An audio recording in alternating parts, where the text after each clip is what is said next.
बदलती रही लेकिन दरभंगा की इस्लामिक सोच नहीं बदली।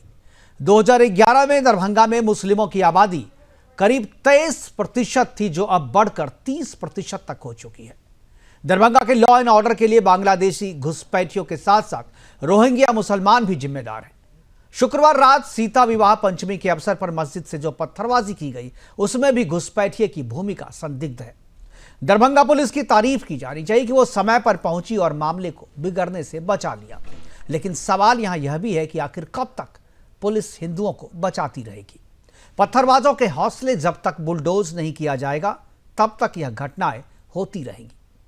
दरभंगा, मोतिहारी, रक्सौल जैसे जिले में शोभा यात्रा पर पत्थरबाजी की घटना पहले भी होती रही है। दरभंगा में हिंदू राष्ट्र का बैनर लगाने पर भी हिंदुओं और हिंदू संगठनों के खिलाफ एफआईआर दर्ज किया जाता है, लेकिन शुक्रवार की घटना पर अभी तक एफआईआर तक दर्ज नहीं किया जा सका है। पुलिस सीसीटीवी फुटेज खंगाल रही है। दरभंगा के एसएसपी का कहना है, जो एसएसपी हैं जगुनाथ रेड्डी, उनका कहना है कि स्थानीय थाना को सूचना दिए बिना उनकी इजाजत के झांकी निकाली जा रही थी। अब एसपी साहब को कौन बताए कि सूचना के बाद क्या आप मस्जिदों से पत्थर बरसा रहे जिहादियों को रोक लेते। और मेरी जानकारी के मुताबिक पुलिस को सूचना दी गई थी, और यदि सूचना नहीं भी दी गई तो क्या दरभंगा पुलिस को यह पता नहीं था कि पिछले 30 वर्षों से लगातार यह शोभा यात्रा हर वर्ष बेरोक टोक निकलती रही है। हिंदुस्तान में अपना त्योहार, अपना उत्सव मनाने के लिए आखिर हिंदुओं को कब तक पुलिस की परमिशन लेनी पड़ेगी। हिंदुस्तान में मुस्लिम बहुल इलाके कब तक संवेदनशील घोषित होते रहेंगे। क्यों हिंदुस्तान में मस्जिद के सामने से निकलने से पहले पुलिस की सुरक्षा और मुसलमानों की इजाजत जरूरी है। बीजेपी नगर विधायक संजय सरागवी ने भी घटना पर चिंता जताते हुए कहा कि ऐसा हिंदुओं के साथ ही क्यों होता है। अरे विधायक जी, ये सवाल तो दरभंगा के हिंदू आपसे पूछेंगे, आपको जवाब देना चाहिए। सरकार आपकी है और सवाल भी आप ही पूछ रहे।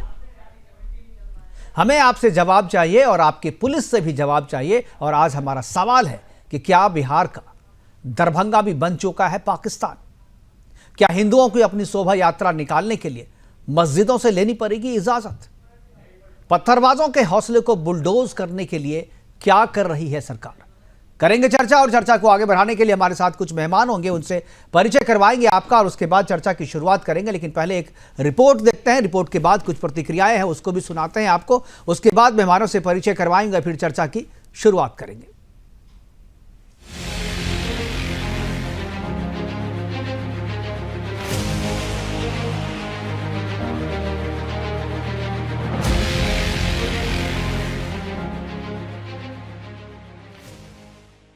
माता जानकी की जन्मभूमि मिथिला में अब राम नाम लेना गुनाह हो गया है। रामायण में वर्णित इस प्राचीन हिंदू नगरी में अब हिंदू त्योहार मनाना अपराध हो गया है, क्योंकि जगत जननी माता आंकड़ों की माने तो किशनगंज करीब 78% मुस्लिम आबादी की जद में है। कटिहार 35% मुस्लिम भीड़ की आग में। Bureau report. सबको समझा बुझा के शांति करा दिया गया है और हम लोग अभी सीसीटीवी का चेक कर रहे हैं। सीसीटीवी के आधार पर लोगों को आगे पंक्तियों में शामिल होता था। कल शायद मैं बाहर से आया था, इसलिए मैं रात शाम को उनके यहाँ शामिल नहीं हुआ। कुछ लोग जो है स्मैक बेचने वाले लोग, चरस बेचने वाले लोग, गांजा बेचने वाले लोगों की दो जमात थी। वो दोनों आपस में जिरा करने लगे, ये गाना बजेगा, ये गाना नहीं बजेगा। कुछ मुस्लिम बच्चों ने भी आपत्ति की। तो आपत्ति के दौरान वो काफिला जहां रुका, वहां बगल में एक कब्रिस्तान था। तो शायद जाने या अनजाने में कुछ जुलूस में शामिल लोग कब्रिस्तान में घुस के पेशाब करने लगे। ये देख के उपद्रवियों को ये मौका में, जो लोग वहां पे कुछ चाहते थे इनोसेंस फैलाना, उनको मौका मिल गया। अरे कब्रिस्तान में घुस के तुम लोग कैसे पेशाब कर रहा है, तो उनको पीटना चालू किया। फिर कुछ लोग जुटे, फिर बीच बचाव हुआ, मामला वहीं शांत हुआ। वो उस पर पथराव का कोई मामला ही नहीं है वहां पे। फिर तो 10-15 मिनट के अंदर ही लोगों को सूचना मिली, हम लोग वहां पहुंचते हैं। तो हम लोग को देख के दोनों साइड के जो गड़बड़ करने वाले बच्चे हैं वो भागते हैं कि ये अब आ गए, ये लोग अब हम लोगों पर ये झगड़ा बढ़ने नहीं देंगे। जो इनका मकसद था, चाहे वो एमआईएम से जुड़े हुए हमारे बच्चे हो, मुस्लिम बच्चे, चाहे वो भाजपा, जनसंघ, बजरंग दल से जुड़े हुए हो, उन लोगों को हमारी मौजूदगी का एहसास हो गया। कितने बजे की बात आप कर रहे हैं? टाइम आप वहां पहुंचे, कितने बजे पहुंचे? पड़ गए, ये लोग पुलिस के हवाले कर देंगे। वो लोग हो गए। और फिर मैं जिस तरह से मैं और सालों में जिस तरह से रथ यात्रा को आगे आगे लेके चलता था, मैंने कुछ जिम्मेदार को बुलाया जो लोग नहीं थे हिंदू उस रथ यात्रा के, और सबको लेके शांतिपूर्वक जैसे वो निकलता था, पुलिस से आने से पहले हम लोग उसको लेके निकल गए थे। ये बड़ी भड़ामक खबर है कि उस पर रथ यात्रा पे हमला हुआ और बड़ी सारी ऐसी बातें आई। वो हमेशा से हिंदू मुसलमान मिलके ये रथ यात्रा को निकालते थे। इस बार पहली बार ऐसा हुआ कि कब्रिस्तान के पेशाब करने पर विवाद हुआ और हंगामा ये हुआ कि रथ यात्रा पे हमला हुआ है। देखिए, आपने दोनों बात कह दी। आपने कह दी जो रथ यात्रा पे हमला नहीं हुआ, फिर लास्ट सेंटेंस आपने कहा रथ यात्रा पे हमला हुआ। तो ये दोनों चीज़ें आप ही कह रहे हैं। और जो पुलिस कह रही है और जो पुलिस कह रही है सैफ साहब, जो पुलिस कह रही है, एसएसपी जो है जदुनाथ रेड्डी, वो कह रहे हैं कि यहाँ पथराव हुआ है, तो पुलिस के पास तो सूचना है, तो पुलिस गलत सूचना क्यों देगी? पुलिस तो कह रही है कि हाँ हुई है। कब्रिस्तान में उनकी पिटाई हुई तो उनके रिएक्शन में इन लोगों ने भी पत्थर चलाया। वो पत्थर वहां तक नहीं पहुंचा है किसी। चलिए, आपने एक नई थ्योरी गढ़ दी, इसको अच्छी बात है। अब ये पुलिस जवाब तो जांच का विषय है, तो नई थ्योरी क्यों किया? तो पहली बार मैं आप ही से सुन रहा हूँ। मेरे भी वहाँ पर बहुत सारे लोग हैं, मैंने बहुत लोगों से बात की वहाँ पर, लेकिन किसी ने ये वाली थ्योरी नहीं बताई जो आप कह रहे हैं। आप पहली बार ऐसा कह रहे हैं कि कब्रिस्तान में नहीं, कमेटी से आप मेरा नाम पूछ लिया। आई वाज द ऑलवेज, मैं उन पे शरीक होता रहा हूँ। कमेटी से आप पूछ सकते हैं मेरा नाम। नहीं, ठीक है, तो ये भी तो हो सकता है इस बार आप नहीं थे इसलिए पत्थरबाजी हो गई। ऐसा नहीं हो, कब्रिस्तान में जो पेशाब किया और कुछ अश्लील गाने बजाने में पहले ही जो रथ यात्रा में शामिल लोग, उनमें ही विवाद हो रहा था। चरसी और टैबलेट आजकल जो चल रहा है, टैबलेट नशा और टैबलेट वो इंजेक्शन लेके जो बच्चे चल रहे हैं, वो लोग अपने में लड़ रहे थे। और मुस्लिम बच्चों का भी वैसे ही बच्चे इन्वॉल्व हुए। वो पेशाब करने जो लगे, उनको कहते हैं अरे भाई इधर कब्रिस्तान है, इधर मत जाओ, तो वो नहीं भी जाते। ये पेशाब क्यों किया इधर, उससे विवाद बढ़ गया। चलिए, आप नेता की तरह जो है आप बिल्कुल अपनी तरह से नई थ्योरी पेश कर रहे हैं। राहुल आनंद हमारे साथ हैं, बीजेपी के प्रवक्ता। राहुल, जरा बताएं क्या है आपके हिसाब से क्या हुआ था? और मैं उससे पीछे रणवीर कुमार जी हैं, बीएचपी के प्रवक्ता, उनको भी जानकारी। रणवीर जी, पहले आप बताइए, उसके बाद मैं राहुल जी के पास जाऊँगा। जो बात अभी कह रहे हैं सैफ अली साहब, जो आरजेडी के नेता हैं, उनका विजुअल ठीक नहीं आ रहा है, इसलिए मैं उनको स्क्रीन पर नहीं ले रहा हूँ, वो हिल रहे हैं अभी। तो जो वो कह रहे हैं कि कब्रिस्तान में पेशाब करने को लेकर के ये जो है मामला शुरू हुआ था, और हमारे पास जो जानकारी थी वो ये जानकारी है कि जब मस्जिद के सामने से निकली तो उसके बाद मस्जिद के ऊपर से पथराव हो गया। आपके पास क्या जानकारी है? देखिए, जैसा आपने, जय श्री राम सभी को, जैसा आपने पहले ही बताया कि ये 30 वर्षों से यात्रा, जो राम बारात की यात्रा है, वो दरभंगा शहर में बाकी जगहों पे निकलती।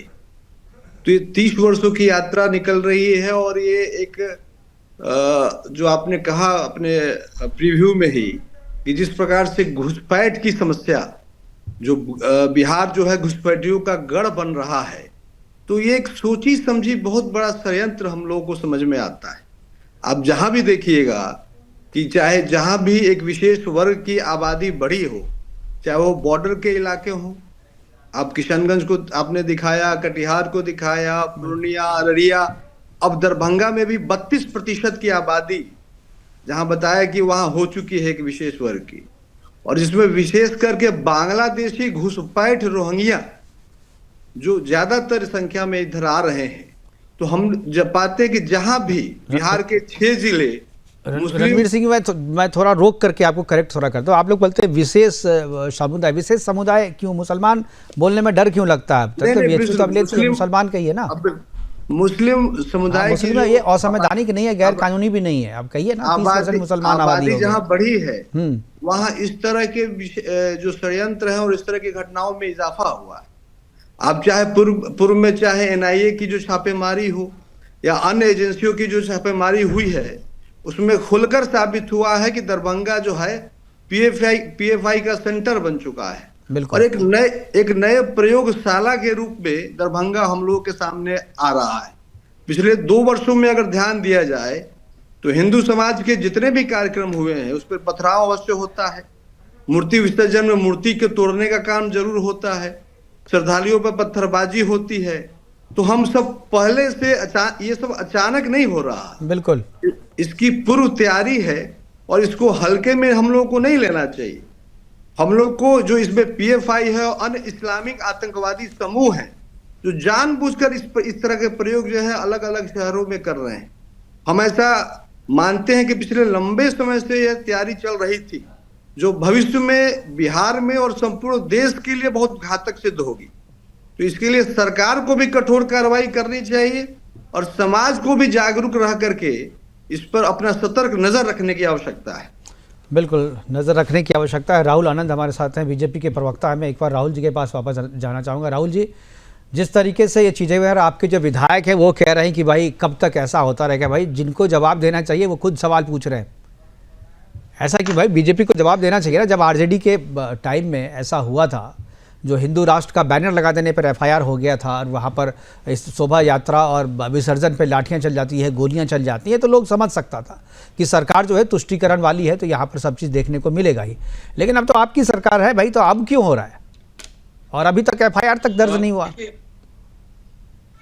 जी देखिए, जो आपने जो सवाल किए वो निश्चित रूप से अगर इसके ऊपर बात करें तो हम जिम्मेदारी लेते हैं, सरकार में रहते हुए आपकी बातों का जिम्मेदारी लेते हैं। और जहां तक सवाल उठता है तो सवाल यहाँ दो तरह से उठाया जा सकता है। एक तो ये उठाया जा सकता है कि जो राजनीतिक संरक्षण और जो मानसिकता है जिसकी समस्या आज उत्पन्न हो रही है वो कहीं ना कहीं देखने को मिल रहा है। कुछ लोगों को इस बात का पता नहीं किस स्तर का कॉन्फिडेंस है कि वो मानते हैं कि हम अगर इस तरह का पथराव करेंगे तो आने वाले जो पीढ़ी है वो हमें सत्ता में स्थापित करेगी और खास करके हमें राजनीतिक संरक्षण मिलेगा और हम जो चाहेंगे वो करेंगे। लेकिन यहाँ पे स्थिति बदलते जा रही है और स्थिति बदली भी है। और जो पुलिस की काबिलियत की अगर हम बात कर ले तो पुलिस ने भी अपने कर्तव्य का निर्वहन किया और होने वाले बड़े घटने को उन्होंने रोक लिया। लेकिन यहाँ एक सवाल उठता है, अभी जो मैं एक आरजेडी के नेता के बारे में सुन रहा था, वो कह रहे थे कि बच्चों ने जाकर वहां पर पेशाब कर दिया। शायद उनको मैं बता दूं कि अगर आप किसी भी एरिया में अगर आप रहते हैं और अगर आप लोकल हैं तो उनको लोकल एरिया की जानकारी होती है। देखिए, ये एक सोची समझी घटना है जिसको अंजाम देने की कोशिश की गई है और पुलिस प्रशासन किसी भी व्यक्ति के पीछे, खास करके मुसलमानों के पीछे, हिंदुओं के पर में खड़ा नहीं हो सकता है कि वो क्या करने जा रहे हैं। और ये जो मानसिकता है, जो ये विकार की और जो बीमारी वाली जो मानसिकता है जो उत्पन्न हो चुकी है, इसमें हमारा विपक्ष भी कहीं ना कहीं कटघरे में खड़ा नजर आता है। अगर जिम्मेदारी की बात करें तो विपक्ष के नेता जो हमारे साथ बैठे थे और जिस जिम्मेदारी से वो अपनी बातों को रख रहे थे, तो वो बस एक घोलने का काम कर रहे थे, ये बताने की कोशिश कर रहे थे कि वो है किसके तरफ। उन्होंने कभी कोई संवेदना प्रकट नहीं की। क्या ये जरूरी है? मैं आपको बता दूं आपके चैनल के माध्यम से कि निश्चय रूप से जो बुलडोजर एक्शन का जो तैयारी चल रही है और खास करके जो विपक्ष के लोग हैं जो इस तरह के लोगों को पाल कर रख रहे हैं, उनके ऊपर एक कठोर कार्रवाई करेगी और जल्द ही सरकार करेगी। जो एफआईआर वगैरह हो रहे हैं और जो बातें पता चली हैं वहां पे खास करके कि लड़कों को पेड़ के पीछे ले जाया जा रहा था और हर वक्त इस तरह की गतिविधियां होती है, तो एक सवाल यहाँ ये उठता है कि क्या जहां मुसलमानों की आबादी बढ़ रही है वो रास्ता तय करेंगे कि आपकी धार्मिक यात्रा किस रास्ते से निकलेगी? पहला सवाल ये उठता है। दूसरा ये उठता है कि कानून का जो डंडा जब चलेगा इनके ऊपर तो देखिएगा दर्द किनके पास से निकलेगा और कौन कौन दर्द से पछतावा होगा। मैं सरेआम कह सकता हूं आपके चैनल के माध्यम से कि जब एनआईए का छापा पड़ा था तो वो कौन लोग थे जो इन मुसलमानों को बचाने का प्रयास कर रहे थे, उसका जीवंत उदाहरण आपके चैनल पे आज देखने को मिल भी गया है। बिल्कुल राहुल जी, आपने बात तो बहुत सही की, लेकिन चूंकि आप ये भूल गए कि आप सत्ता में हैं, सरकार आपकी है और अभी भी वही सवाल आप पूछ रहे हैं। तो वही चीज़ तो मैं आपके विधायक जी से पूछ रहा था कि आपको सवाल पूछने का अधिकार नहीं है। आपसे लोग सवाल पूछेंगे और आपको जवाब देना चाहिए कि भाई ऐसा क्यों हो रहा है आपके शासनकाल में। जब आरजेडी का शासन था, कांग्रेस का था, तब तो ठीक है, लोग समझ रहे थे। अविनाश जी के पास जाएंगे। अविनाश जी, ये जो चीज़ें हैं, क्या आपको लगता है कि उत्तर प्रदेश में भी इस तरीके के सिचुएशन थे? और अभी भी मैं पूरी तरीके से नहीं कहूँगा ऐसा नहीं है, वहाँ भी जिहादियों के हौसले बुलंद थे, लेकिन योगी जी ने जिस तरीके से बुलडोज़र की कार्रवाई की, जिस तरीके से तुरंत एक्शन लिया और जिहादियों को समझा दिया कि यहाँ तुम्हारी कुछ दाल नहीं गलने वाली, तब से वहाँ पर चीज़ें नियंत्रण में है। चीज़ें इस तरीके से खुलेआम नहीं हो रही जैसा बिहार में हो रहा है। क्या आपको लगता है कि अब यहाँ भी नीतीश जी को बुलडोज़र जो है अपना बिहार फेम का एक कोई बुलडोज़र वाली कार्रवाई चाहिए? क्योंकि लगातार हम सुनते हैं ना, खासतौर पे नॉर्थ बिहार की अगर बात करें, सीमांचल की बात करें, तो रोज इस तरीके की घटनाएं हो रही है। जी, आपको नमस्कार। मेरे साथ पैनलिस्ट को जय श्री राम, सारे श्रोताओं को ढेर सारी शुभकामनाएं। जय श्री राम। जय श्री राम। जी, आपने यूपी का जिक्र किया क्योंकि मैं भी बात अपनी यहीं से शुरू करना चाहता था जी। आप देखिए, योगी जी ने जो आपने कार्रवाई की बात की, ये कार्रवाई तो पिछले 3 साल से या पूरे ये दूसरे कार्यकाल में भी चल रहा है पुनः, पर वो जो बोल रहे हैं पिछले 6 महीने में वो असली मुद्दा है। पहले उन्होंने कहा कटोगे तो कटोगे, तो हरियाणा भी जीते पॉलिटिकली, वैसे महाराष्ट्र में गया, वहां भी थंपिंग विन हुआ। और अभी से 2 दिन पहले या शायद कल कह रहे थे कि मुस्लिम की मानसिकता की जब उन्होंने बात की, उनके कृत्य की जब उन्होंने बात की, उन्होंने कहा बाबर के सिपा सालार जो अयोध्या में राम जी का मंदिर तोड़ा, चाहे वो काशी का मसला हो, चाहे वो मथुरा का मसला। अविनाश जी, आपकी आवाज नहीं आ रही, लगता है इंटरनेट का कुछ प्रॉब्लम चल रहा है। अविनाश अविनाश हाँ जी बोलिए, अब आ रही है आवाज जी अविनाश जी। तो उन्होंने कहा कि जो बांग्लादेश में हो रहा है, बोला इनकी मानसिकता बिल्कुल एक है। जो बिहार में आप देख रहे हैं पत्थरबाजी जो देख रहे हैं, या देश के अन्य हिस्सों में जो आप पत्थरबाजी देख रहे हैं, वो उसी मानसिकता का अब ये परिकाष्ठा है। अटल जी ने भी कहा था कि जहां ये 10% से नीचे रहते हैं, 15% से नीचे रहते हैं, वहां तो ये इनमें कुछ बहुत इंसानियत रहती है। पर अगर ये 15-16% से ऊपर हो जाते हैं और अगर 30% तक चले जाते हैं, तो यही चित्र देखने को मिलता है जो यूपी और बिहार में देखने को मिल रहा है। हमारे साथी प्रवक्ता ने बिल्कुल सही कहा कि ये बिहार के लिए खतरे की घंटी है। नीतीश बाबू एक एडमिनिस्ट्रेटर के तौर पे एक सॉफ्ट एडमिनिस्ट्रेटर प्रूव हो रहे हैं, एटलीस्ट इन हिज लास्ट वो भी सीएमशिप जो इनका चल रहा है। 25 में इलेक्शन होने वाला है, नारे यही रहेंगे। बिहार की जनता तय करेगी कि ये मुसलमान जो है, जो कि काफी संख्या में है, वो इंसान बन के रहना चाहते हैं या उनको भी इस देश के बाहर खदेड़ दिया जाए। बड़ी बात कही आपने कि इंसान बन के रहना चाहता है या उन्हें भी खदेड़ दिया जाए, कि ये इतना आसान नहीं है। ये बोलते चाहते सब तो है, लेकिन इतना आसान नहीं। हमारे साथ अगर जी जी जी अविनाश जी कुछ बोल रहे हैं। सैफ अली साहब अगर सुन रहे हैं मेरी, तो मैं चाहूँगा सैफ अली जी इस पर अपनी प्रतिक्रिया दें। जी, क्या आपको लगता है सैफ अली जी कि ये ओके सैफ अली जी अगर आप सुन रहे हैं तो जरा अपनी गाड़ी अगर साइड लगा लेंगे तो चर्चा अच्छी हो पाएगी, क्योंकि आपका फ्रेम सही से नहीं आ पा रहा है। और अगर आप जवाब देना चाहें तो आप दे सकते हैं। और हमारे साथ हाजी नाजिम भी थोड़ी देर में जुड़ेंगे। तो मैं रणवीर जी के पास जाना चाहूँ। रणवीर जी, जो कार्रवाई जो घटनाएं हो रही वो हम और आप सब कोई देख रहे हैं, लेकिन क्या आपको लगता है कि केवल बुलडोजर चला देने से, जेल भेज देने से, FIR कर देने से जो चीज़ें ठीक हो जाएगी, या जो एक मानसिकता बन गई है बाबर वाली, जो भाई हमारे जो नायक हैं वो बाबर हैं, अकबर हैं, औरंगजेब हैं, और वो हमारे नायक को वो अपना नायक नहीं मानते? क्या लगता है ये एक बेसिक डिफरेंस है जिसका कोई इलाज नहीं है, सीधे इसकी सर्जरी ही होनी चाहिए? देखिए, हमने पहले ही कहा है कि जैसे ये कोई 1 दिन 2 दिन की बात नहीं, ये योजनाबद्ध तरीके से जो जिहादी शक्तियां हैं, जो इस्लामिक शक्तियां हैं, उनको इस तरीके का एक प्लेटफॉर्म देके के एक प्रयोगशाला के तौर पे इसको इस्तेमाल करती है, जो एक लंबे समय से, ये आज की एक घटना, बाजितपुर वाली घटना जो कल रात की राम बारात की घटना है, बिल्कुल वो एक बस एक वो कड़ी मात्र है। जब तक सरकार, आज दरभंगा में ये घटना हुई, कल पूरे बिहार में, कल देश में, उसको लेकर हम सबको एक दिशा देने की, और सरकार को और समाज को, पूरे हिंदू समाज को एक दिशा देने की आवश्यकता है। तभी जाकर के इस तरह की घटना जो है सही जगह, जो इसका ठिकाना है, उस ठिकाने पे हम लोग इन घटनाओं को रोक सकेंगे और सही दिशा में इसका इलाज हो पाएगा। एक चीज़ मैं राहुल जी के पास जाना चाहूँगा। राहुल जी, क्या जिस तरीके से भी SSP को हम लोग सुन रहे थे, वो कह रहे थे कि भाई CCTV फुटेज खंगाले जा रहे हैं और जो अपराधी हैं उनको पहचाना जाएगा, और जो पत्थरबाजी जिन्होंने किया है उसके खिलाफ जो कार्रवाई होगी। और सैफ अली जो कह रहे थे वो कह रहे थे कि नहीं भाई, पत्थरबाजी तो हुई नहीं है, पत्थरबाजी हुई, आपस में कुछ मारपीट हुई थी, और जिसको समझा बुझा करके यात्रा जो आगे निकल गई है।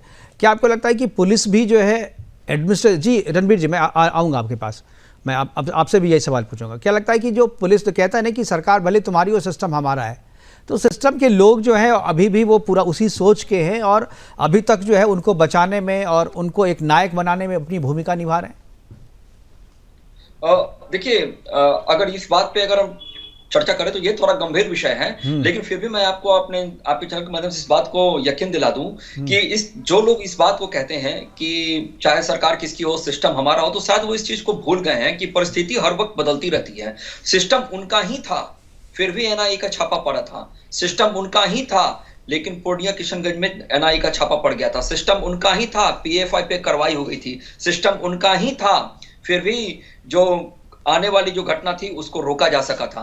देखिए, ये एक राजनीतिक रूप से अगर बात करें तो ये जो विपक्ष में भी जो लोग बैठते हैं और जो वोट बैंक में खास करके मुसलमानों को देखते हैं, उनके लिए ये प्रेरणा के स्रोत हो सकते हैं, लेकिन जहां तक अगर संविधान की बात करें, जो धर्मनिरपेक्षता की बात करते हैं, उनके लिए खास करके वो ऐसा कुछ भी नहीं है। देखिए, मैं सरदार पटेल का समर्थक हूं, मैं हमेशा इस चीज को कहता हूं कि जहां इनकी संख्या बढ़ी है वहां इन लोगों ने उस जगह को डिस्टर्ब किया है। और जो हमारे साथ जो आरजेडी के जो नेता थे, उनसे ही एक सवाल पूछ लिया जाए कि एक 10 मुसलमानों के बीच में एक हिंदू को बसा दीजिए और 10 हिंदुओं के बीच में एक मुसलमानों को बता दीजिए, आपको यही पता चल जाएगा कि गमना जुमना की जो तहरीज की जो बात करते हैं वो क्या है। लेकिन जब कानून का डंडा पड़ता है तो ये जितने दर्द हैं वो सारे निकल जाते हैं। देखिए, मैं आपको एक चीज जरूर बता दूं कि जब बजरंगबली जब निकले थे माता सीता की खोज में, तो उनको उनके शक्ति का स्मरण कराया गया था। वही चीज यहाँ पे पुलिस प्रशासन है। ये पुलिस प्रशासन की जो शक्ति का जो स्मरण है वो एनडीए की सरकार ने करा दिया है और जल्द ही आपको रिजल्ट देखने को मिलेगा। और खास करके जो पत्थरबाजी है, जो पत्थरबाज हैं, जो कुछ चंद पैसों के लिए जो राजनीतिक या आपसी सौहार्द को खराब करने की कोशिश करते हैं, उनको इस बार शानदार, जबरदस्त और धमाकेदार तरीके से समझाने की चेष्टा की जाएगी। मैं आपको आपके चैनल के माध्यम से इस बात को और कह दूं कि समर शेष है, नहीं पाप का भागी व्याघ्र, जो तटस्थ है समय लिखेगा उनके भी अपराध। और जो लोग ये भस्मासुर को पैदा कर रहे हैं, यही भस्मासुर उनको जलाएंगे। और मैं आपको इस बात का यकीन दिलाता हूं कि निश्चय रूप से सरकार इसके ऊपर गंभीर है। घटना घटी है तो इसकी जिम्मेदारी हम जरूर लेते हैं आपके चैनल के ऊपर, और जो उचित कार्रवाई होगी वो की जाएगी और ये आने वाले वक्त में आपको इनके सारे परिणाम नजर भी आएंगे। देखिए, एक सवाल मैंने पूछा था कि भाई ठीक है आप कार्रवाई की, लेकिन इनके इरादों को बुलडोज करने के लिए क्या कर रहे हैं आप? जो कोई घटना हो रही है, घटना पे कार्रवाई हो रही है, लेकिन इरादों पे बुलडोज करने के लिए, इरादों को कुचलने के लिए, जो हौसला इनका है, उनके हौसले को कुचलने के लिए सरकार क्या कर रही है? क्योंकि अब तक उस तरह की कोई कार्रवाई जो है देखने को नहीं मिली। एक के बाद एक घटनाएं इन्हीं क्षेत्रों में होती जा रही है, लेकिन सरकार जो है कुछ नहीं कर रही। पिछली जो घटनाएं हुई थी, एफआईआर दर्ज करने के बाद जो है कुछ भी नहीं हुआ। राहुल जी, देखिए, जो बुलडोज करने की जहां तक बात आती है, इस सवाल का अगर जवाब उचित रूप से दिया जाए तो यही मैं आपको कह सकता हूं कि जो सरकार ने जो कानून के तहत जो कानून सम्मत जो कार्रवाई है वो कर रही है, और एक मकान तोड़ने से दूसरे जगह उपद्रवी पैदा हो जाते हैं। और खास करके जो दरभंगा का जो आपसी सौहार्द है वो खराब ना हो, इसको ध्यान में रखते हुए जो भी उचित कार्रवाई कानून के माध्यम से की जाएगी वो निश्चित रूप से होगी। और जो अपराधी हैं, जो जिनके ऊपर कार्रवाई होगी, वो सलाखों के पीछे जाएंगे। चलिए, मतलब सौहार्द जो है वो बिगड़े नहीं, इसलिए आप बुलडोज नहीं कीजिएगा मकान को। ठीक है, आप बिल्कुल सही लाइन पे जा रहे हैं राहुल आनंद जी। आप हाजी नाजिम हमारे साथ जुड़ गए हैं। अविनाश जी, मैं आऊँगा आपके पास एक बार, हाजी नाजिम के पास। हाजी नाजिम, आपको दरभंगा वाली घटना पता होगी, जब शोभा यात्रा निकल रही थी, राम जानकी विवाह शोभा यात्रा हर एक वर्ष निकलती है, पिछले 30 वर्षों से निकल रही है। मस्जिद के सामने से जब निकलती है तो उस पर पत्थरबाजी हो जाती है। आखिर आज भी क्यों मस्जिद के नीचे से कोई सुरक्षित निकल नहीं सकता? आज भी क्यों शोभा यात्रा निकालने के लिए मस्जिदों की इजाज़त ज़रूरी है? हाजी नाजिम। हाँ मुकेश जी, मेरी आवाज़ आ रही है आपको? बहुत अच्छे से आ रही है जी।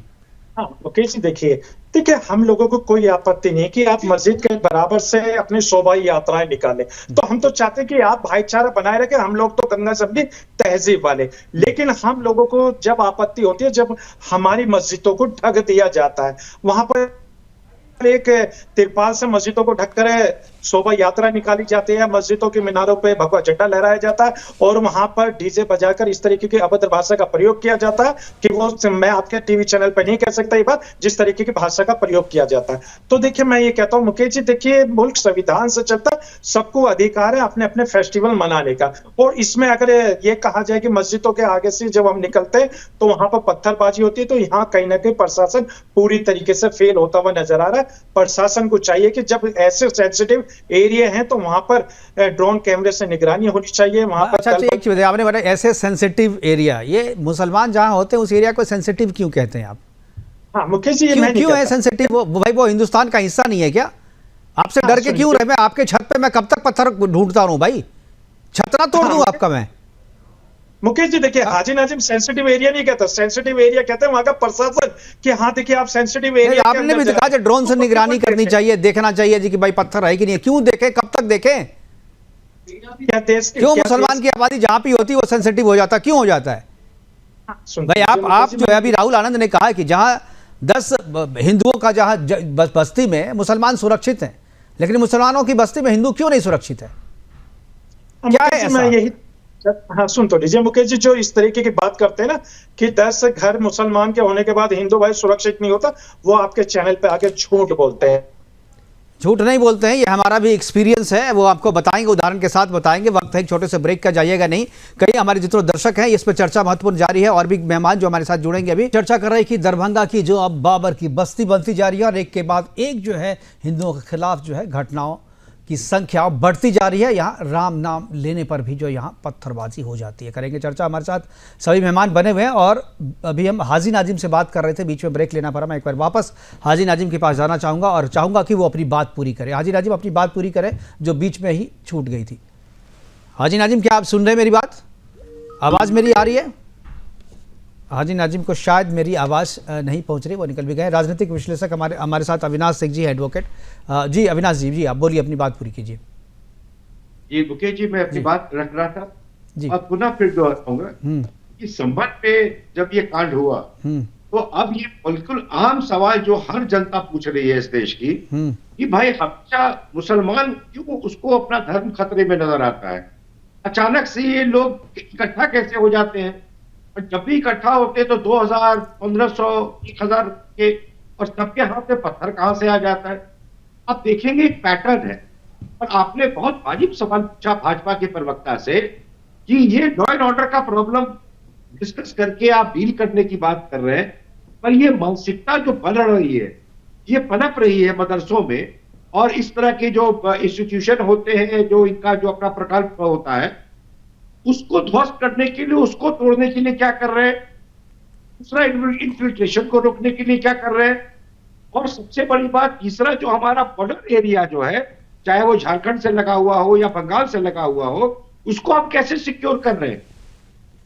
बिल्कुल बिल्कुल सही बात है। ये सवाल हम पूछेंगे राहुल आनंद से, लेकिन हाजी नाजिम जो है हमारे साथ फोन लाइन से जुड़ गए, उनका नेटवर्क कुछ साफ नहीं आ रहा, विजुअल ले रहा है। हाजी, अगर आप अपनी बात पूरी करना चाहें तो आप कर सकते हैं, अगर मेरी आवाज़ पहुँच रही है आपको। हाँ जी हाँ मुकेश जी, मैं आपकी आवाज सुन पा रहा हूँ जी।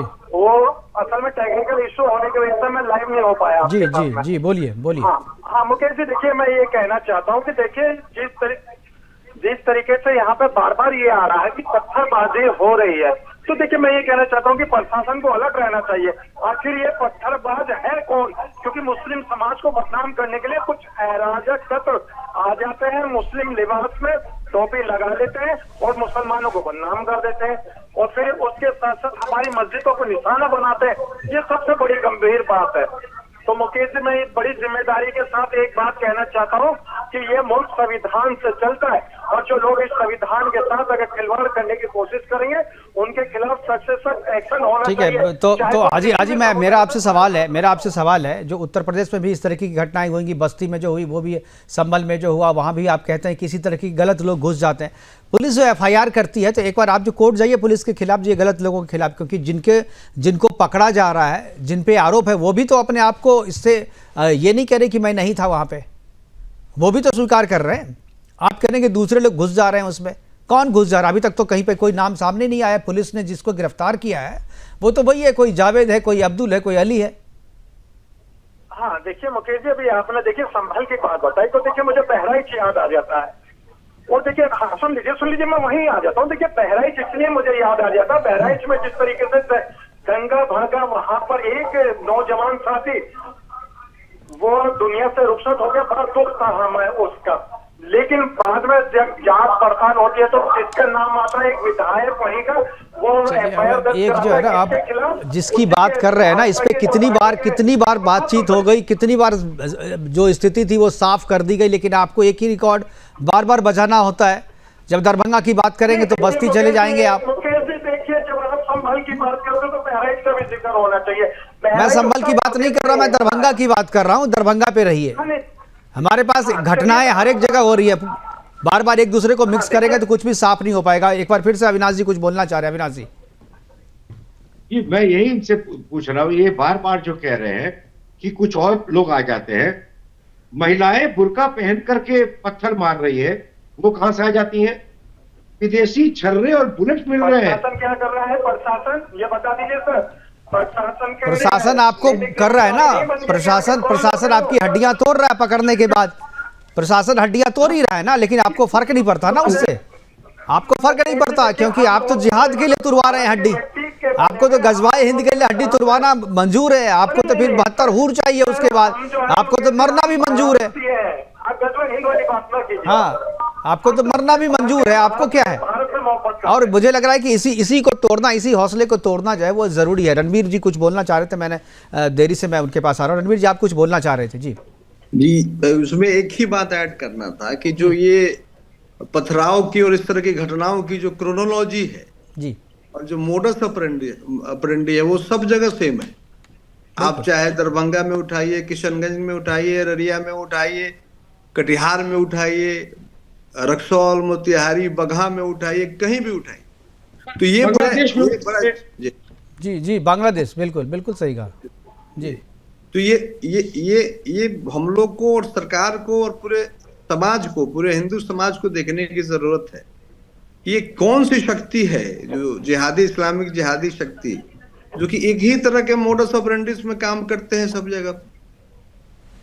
बिल्कुल, इनका तो एजेंडा एक ही है। ये तो हाजी नाजिम बताएंगे इसमें भी इनके पास जी। कि कोई भी ऐसा देश है, डेमोक्रेसी आप जानते हैं, जहाँ पे 2-2 लाख की भीड़ सड़क पे निकल के ललकारे गुस्ताखे रसूल की एक ही सजा, सरपंच से जुदा। आप ये बताइए, नाराए तकबीर का नारा दे करके गला काट दिया जाए, दर्जी से लेके दोस्त तक का, ये मुसलमान ही कर सकता है, मुसलमान की मानसिकता ही कर सकती है। और ये मानसिकता वही बाबरवादी है जिसका जिक्र योगी जी कर रहे हैं।